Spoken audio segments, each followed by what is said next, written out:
Eh bien bonjour, donc aujourd'hui nous nous retrouvons pour une nouvelle vidéo d'un monde de février.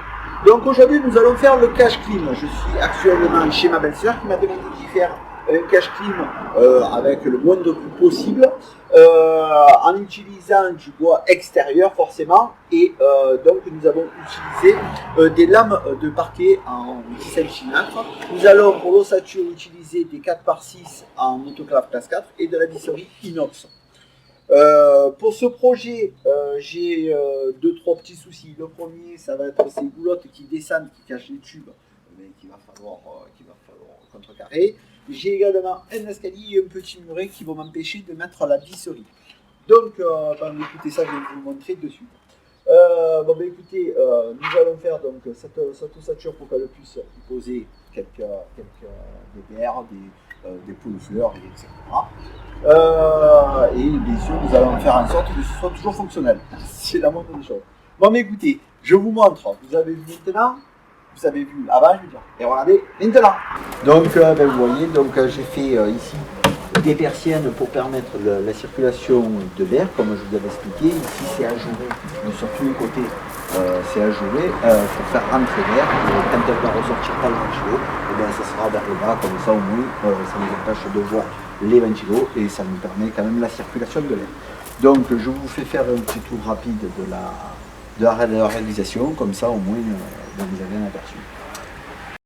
Pendant que je fais le tour avec la caméra, je vous explique brièvement comment va se passer la vidéo. Comme d'habitude, je vais faire des petites animations SketchUp qui vont permettre de clarifier les choses.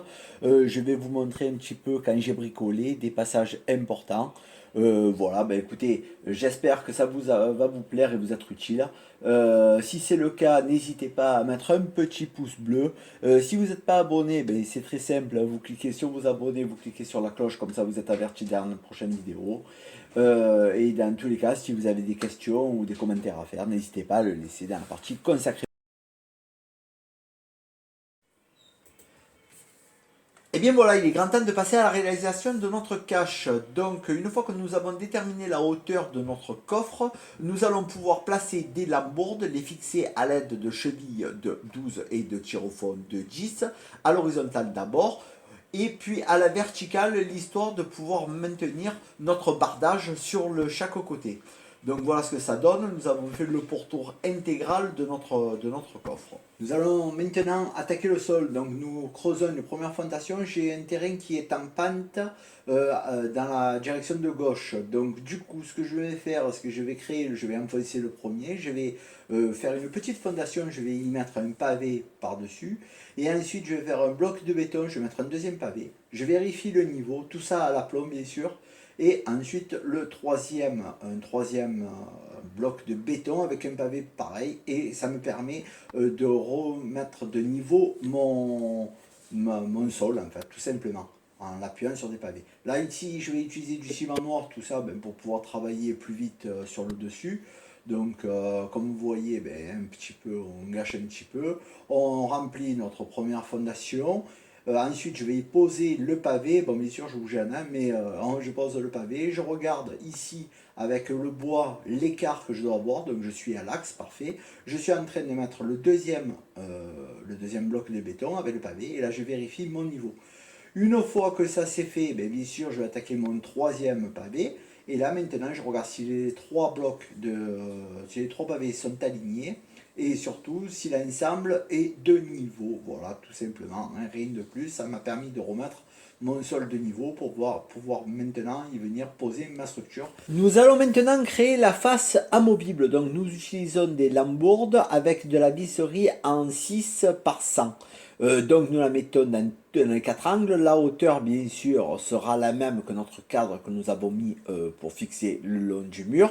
Là, ici, comme vous le voyez, on le met devant. Et puis là, voilà, je mets le niveau pour vous montrer que c'est la même hauteur, bien sûr, que les fixations qu'on a mis derrière, en fait, hein, tout simplement. Ensuite, nous allons maintenant préparer nos séparations. Donc, nous coupons en deux, toujours dans la visserie de 6 par 100. Et là, je mets une lambourde dans l'autre sens, en fait, tout simplement pour éviter des vis enlardées sur la planche du milieu. Donc, je coupe des angles juste pour pouvoir la passer sur les deux bords, de droite et de gauche, et celui qui va au centre. Comme vous pouvez voir, j'utilise beaucoup les couleurs pour différencier les bois, hein. Voilà, donc ici nous le mettons juste à la hauteur. En fait, ça va être la hauteur qui va être déterminée par notre lambordage en partie basse, hein. C'est-à-dire qu'on va laisser juste les blocs clim pour pouvoir faire nos persiennes sur la partie supérieure. Ici maintenant, nous allons mettre les deux séparations qui vont nous permettre de pouvoir fixer nos lambourdes latéralement pour faire notre bardage.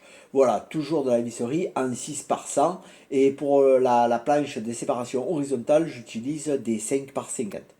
Voilà, comme vous pouvez le voir maintenant, donc c'est un bloc qui est complètement indépendant. J'ai fait cette séparation au centre qui me permettra de mettre mon lambourdage et les deux montants qui me permettent d'avoir des axes de maximum 50 pour tenir le lambourdage, rien de plus. Voilà, maintenant que l'ossature de notre cadre est terminée, nous allons pouvoir passer au bardage. Donc tout d'abord, je vais faire un couvre-joint comme je vous ai expliqué. Ça me permettra de mettre les tranches latérales comme les tranches avant, les lames avant et les lames latérales, et que ça recouvre sans qu'on voie le côté de la lame, tout simplement. Je mets des vis en 5 par 50. Là maintenant, je vais pouvoir faire mon bardage sur l'avant. Donc j'utilise toujours des lames de 9,5 à 10 par 2 cm et je laisse un jour de 2 cm. C'est tout juste l'épaisseur d'une lame, hein. Je pense à bien mettre donc des vis de 5,50 sur les deux extrémités de ma lame, l'histoire qu'elle ne tuile pas.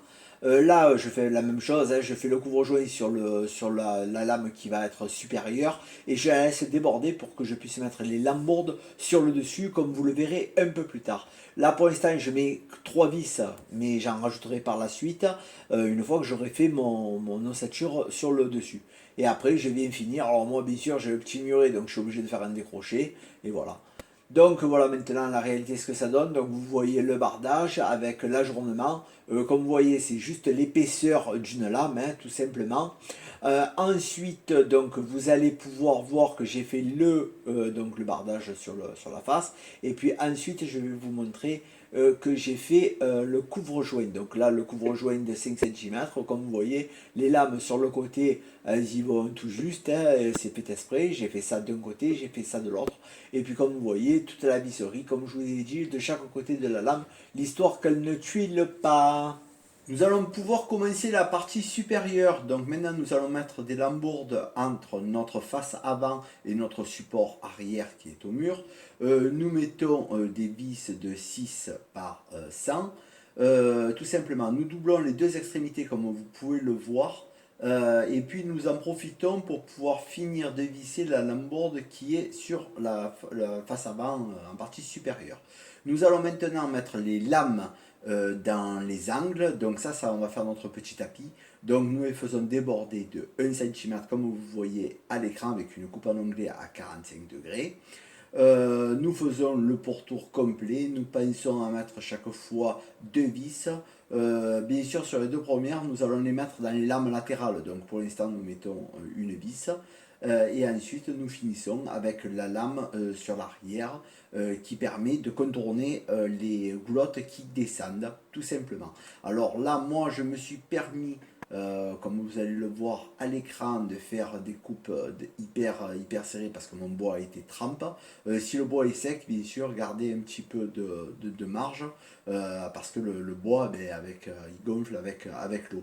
Là, actuellement, le bois il est trempe, donc vous pouvez y aller sans problème. Là, vous voyez la petite casquette de 1 cm qui va me protéger ma face avant. Et puis voilà, là vous voyez les coupes que j'ai fait autour des goulottes. Voilà, ben écoutez, on passe. Nous allons maintenant passer aux persiennes. Donc nous utilisons des lambourdes que nous allons rainurer à l'aide de la défonceuse sur une hauteur environ 1,5 cm et sur une épaisseur de 2 cm, l'histoire de pouvoir venir y insérer nos lames. Donc j'ai fait ce système avec la défonceuse, l'histoire de pouvoir visser sur le côté les lames afin qu'elles ne tuilent pas et qu'elles soient toujours coincées. Ensuite j'utilise également des lames que je coupe en 2 ou 3, je ne sais plus là exactement, pour pouvoir faire les couvre-joints. Et comme vous voyez là, on voit les vis sur le côté des persiennes. Donc tout simplement, après je viens le positionner sur mon coffre et je viens la visser à l'aide de vis et de rondelles, l'histoire de pouvoir visser et dévisser à volonté le cache avant, en fait, tout simplement, qui va nous donner accès au ventilateur de notre clim. Voilà, comme vous voyez maintenant, c'est dans la réalité, donc les rainures à la défonceuse. Là, bon, avec une main, j'arrive pas à l'insérer, mais ça s'insère parfaitement. La lame rentre dedans, je la visse sur le côté. Ensuite, comme vous voyez, c'est un espace de 6 cm entre chaque lame, ce qui permet d'avoir une ventilation importante. Et puis après, tout simplement, je vais mettre les couvre-joints et les vis avec les rondelles, comme vous pouvez le voir actuellement, tout simplement. Là, je vous montre bien avec le doigt les vis et les rondelles que je mets. J'en mets 4. Et bien voilà, la vidéo tire à sa fin. Nous n'avons plus qu'à faire le patelage sur le dessus et le bardage sur le côté, sachant qu'on laisse toujours un espace de 2 cm, soit l'épaisseur d'une lame. Sachez que moi j'ai des planches qui sont très humides, donc ça va se rétracter pendant la belle saison et laisser encore plus d'air circuler. C'est pour ça que je me suis permis de le coller sur le patelage.